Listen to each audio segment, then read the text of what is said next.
y'imfubyi,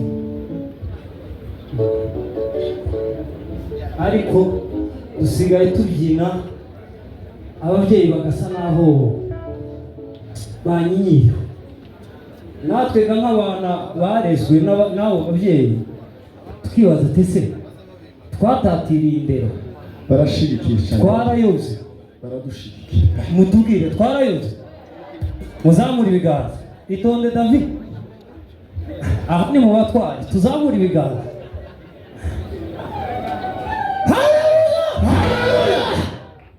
Tuzamure mbabwire, ni ukuvuga ngo ubukwe ni bwiza pe, ariko ubukwe bw'umwana w'imfubyi, bw'umwana w'imfubyi, tuzamure ibiganza. Byayingabo ni umwana wanjye, hano sinataye indangagaciro z'umuco cyangwa z'umuryango, ndi mu murongo muzima kabisa. Bwana sifiwe. Ndamuzi Byayingabo ukoze ubukwe, Imana ihabwa icyubahiro. Tuzamura ibiganza, tuzamura amaboko abahiga. Abahiga mwabonye uriya muhungu, murebe kiriya gishushanyo kiriye ngiki, nabonye imisaya ntazi kuri Byayingabo, ni mwiza kweli. Yego kabisa.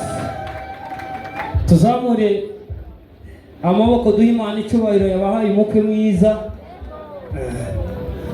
Mwamwishimiye se?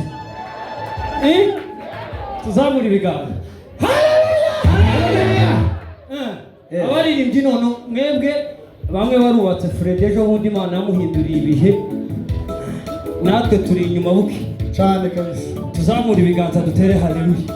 Nijoro twavuye mu gitaramo twamatwoga twambara amakoti, titwaryamye turavuga ngo muri ubu bukwe bwa Byayingabo sicyo genda kubwiye ko ariwe uririmba shaka. Hari ubundi bukwe mwabonye bafata udutambaro gutya, tubwire mwarabubonye? None Imana aho itatumvishe ni muzamura ibiganza twicoba. Haleluya, haleluya, iririmba sa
Sasa ni muse